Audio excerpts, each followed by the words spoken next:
नमस्कार दर्शकों, आप सभी का बापू की आवाज न्यूज नेटवर्क में स्वागत है। साथियों, हमारे चैनल का एपिसोड चल रहा है, साथ ही आगामी विधानसभा चुनाव सर्वे भी चल रहा है। जो जनता के प्रश्न है, जो जनता की समस्या है, हम इच्छुक लोगों से जाके पूछ रहे हैं। जो लोग इच्छुक है आगामी विधानसभा चुनाव के लिए, हम उनसे जाके जनता के सवाल रख रहे हैं कि अगर आपको मौका देती है जनता, तो क्या आप उनकी समस्या छुड़ाओगे या नहीं छुड़ाओगे। आज हमारे चैनल के साथ बातचीत करने के लिए खास मेहमान उपस्थित है, मुकेश जी शिवहरे। हम इनसे जानने का प्रयास करेंगे कि इनके दिल में क्या है जनता के लिए, ये क्या विकास करना चाहते हैं, जनता के लिए क्या नया करना चाहते हैं। बहु, आपका सबसे पहले बापू की आवाज न्यूज नेटवर्क में स्वागत है। क्या बताओगे, अभी आगामी विधानसभा चुनाव का माहौल पूरे महाराष्ट्र में चल रहा है। महाविकास आघाड़ी एक तरफ है, एक तरफ महायुति है। दोनों में रस्सीखींच चल रही है। एक बोल रहा है कि मेरे को टिकट चाहिए, एक बोल रहा है कि मेरे को टिकट चाहिए। क्या लगता है शिवसेना शिंदे गठ की क्या स्थिति है गोंदिया विधानसभा? मैं सबसे पहले तो आपको बता दूं कि शिवसेना शिंदे गठ बोलने की जगह शिवसेना बोलो। वो इसलिए बोलो कि धनुष्यबाण हमारे पास में है और निवडणूक आयोग ने शिवसेना हमको दी है। और बात रही चुनाव की रस्सी खींच की, महाविकास आघाड़ी क्या कर रही है उसके विषय में मैं बोलना नहीं चाहता। बरोबर। महायुति के अंदर में शिवसेना, भारतीय जनता पार्टी, राष्ट्रवादी, तीन पक्ष है। सबको अधिकार है अपने अपनी बात रखने का। राष्ट्रवादी कांग्रेस के अपने पक्ष पे बात रख रहे हैं, भारतीय जनता पार्टी के पदाधिकारी अपने पक्ष श्रेष्ठी के पास बात रख रहे हैं। शिवसेना अपने पक्ष श्रेष्ठी माननीय श्री एकनाथ जी शिंदे हमारे मुख्यमंत्री है, शिवसेना के मुख्य नेता है। हम भी उनके पास मांग नहीं रख रहे। मांगने का अधिकार तो सबको है। अच्छा, हम भी मांग रहे हैं, ताकत से मांग रहे हैं। जनता में क्या चर्चा चल रही है, क्या स्थिति है जनता की? आप जाके मिल रहे हो क्या जनता से? देखो, जनता की स्थिति मैं अपने विषय में बताता हूं, पक्ष के विषय में, कि विगत 4 महीने से 4-5 महीने हो गए, डेली 7 घंटे, 8 घंटे, 9 घंटे मैं जनता के बीच में उनकी समस्या को सुन रहा हूं। इस बीच में माननीय मुख्यमंत्री साहब ने, महाराष्ट्र सरकार ने, मुख्यमंत्री साहब ने, देवेंद्र जी फडणवीस साहब ने, अजीत दादा ने, प्रफुल्ल भाई पटेल साहब ने मुख्यमंत्री लाडकी बहन योजना लाई। बरोबर। अब यो योजना का लाभ सबको मिल रहा है कि नहीं मिल रहा है। छोटी मोटी समस्या आती है, कभी सर्वर डाउन रहता है, कभी कुछ रहता है, तो समस्या का लाभ पहुंच रहा है कि नहीं पहुंच रहा है, ये डेली हम मीटिंग के अंदर में लोगों से जा के मिल रहे हैं।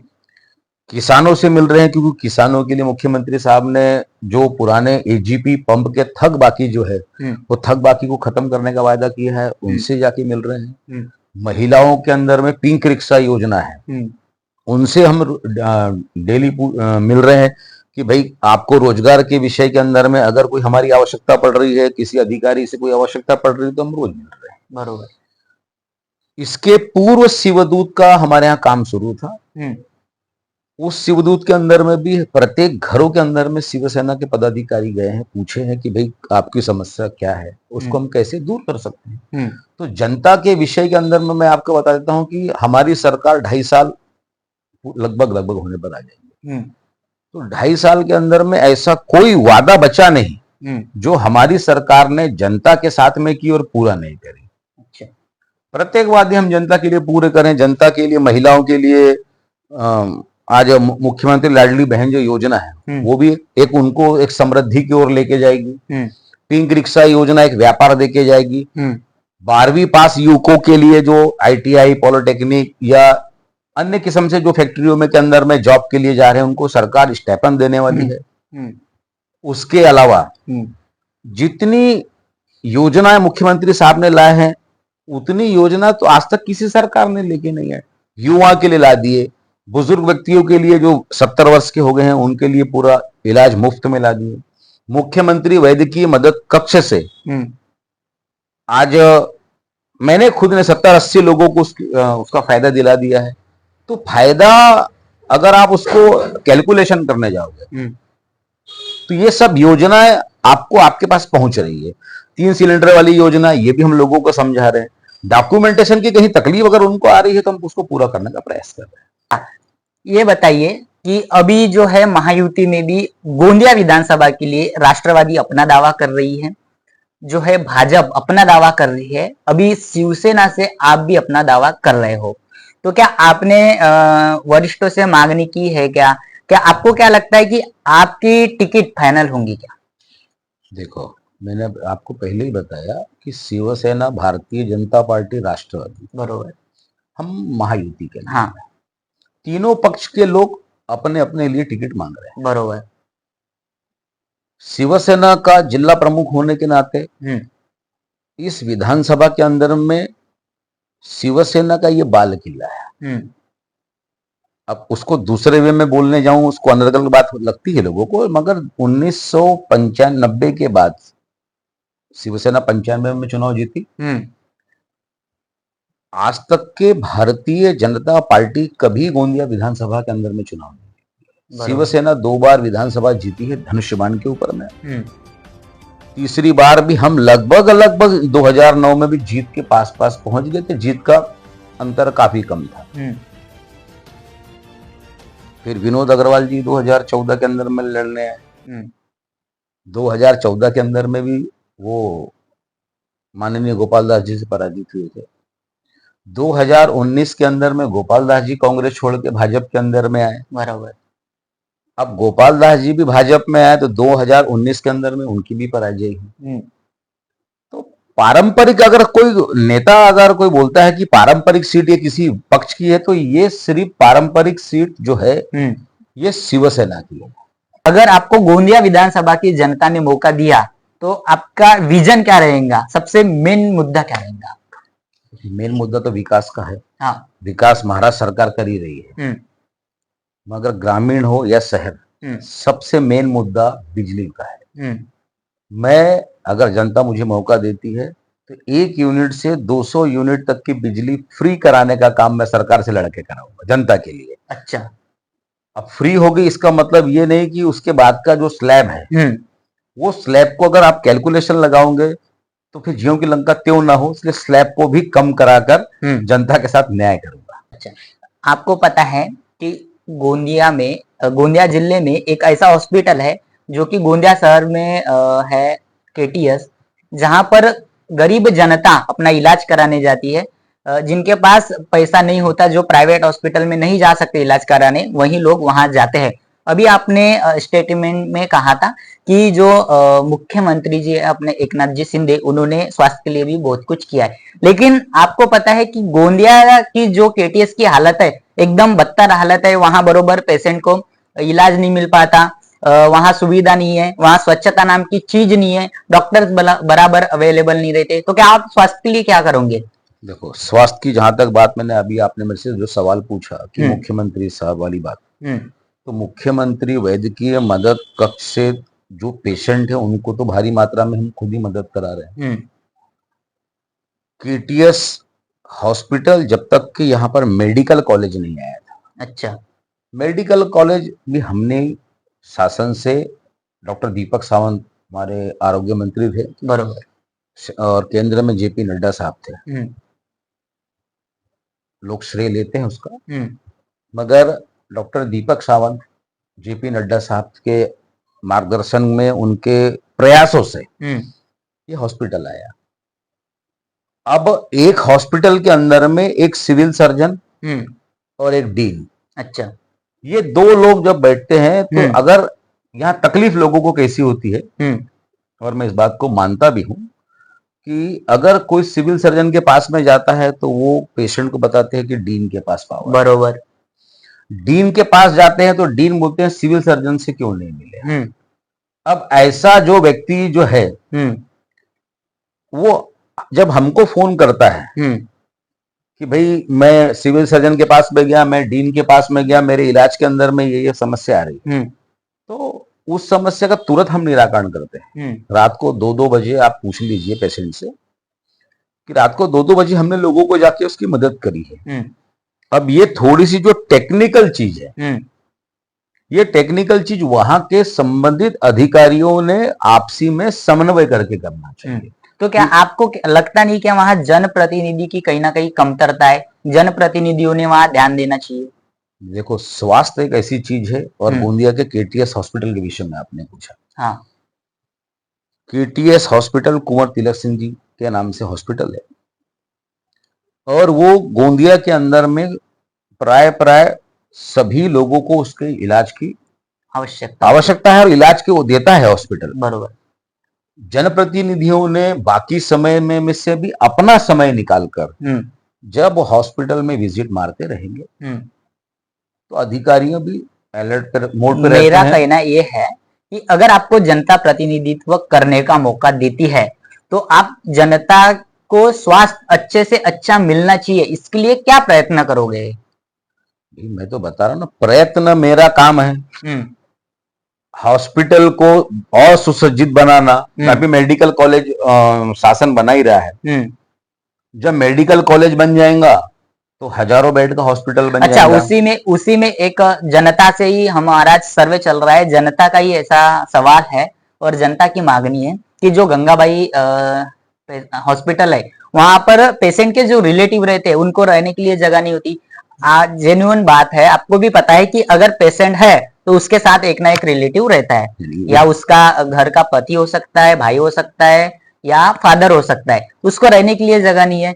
तो ऐसी बहुत सारी समस्याएं का सामना करना पड़ता है। इसके लिए मैं इसमें आपको बहुत बता देता हूँ कि पूरे देश के सिविल हॉस्पिटल के अंदर में, जो गवर्नमेंट के हॉस्पिटल है पूरे देश के अंदर में, आप अपन गोंदिया के अगले की बात क्यों करते हो? पेशेंट के साथ में एक लोग है, दो लोग है, तीन लोग है, चार लोग है, पांच लोग है। भाई, अगर पेशेंट भर्ती है तो पेशेंट के साथ एक व्यक्ति के बैठने की व्यवस्था तो हॉस्पिटल के अंदर में है। अब हमारे यहाँ अगर पांच पांच व्यक्तियों के साथ में एक पेशेंट के साथ में पांच व्यक्ति आएंगे तो थोड़ी सी रहने की व्यवस्था जो है वो वहां कम पड़ती है, क्योंकि हॉस्पिटल है।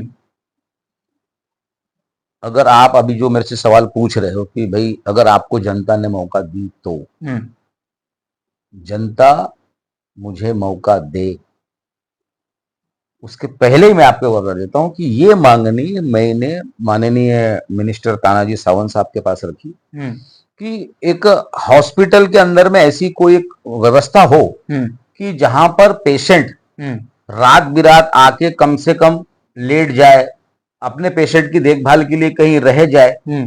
तो दोनों हॉस्पिटल के अंदर में कैंटीन की व्यवस्था कराई है, दोनों हॉस्पिटल के अंदर में कहीं तो भी एक रहने का एक रूम हो, बड़ा हॉल ही हो, एकदम एग्जीक्यूटिव नहीं भी हो तो भी क्या हॉल हो, ताकि वहां बैठ के आराम से वो अपने पेशेंट की देखरेख कर सकते। ये मांगनी मैंने डॉक्टर तानाजी सावंत साहब के पास रखी है, और पिछले मीटिंग के अंदर में मैंने रखी थी, और अभी मीटिंग जब लगने वाली है, शायद मेरे ख्याल से 20-22 तारीख को मीटिंग लगेगी, तो फॉलोअप लेके मैं फिर आपको जनता को बताऊंगा।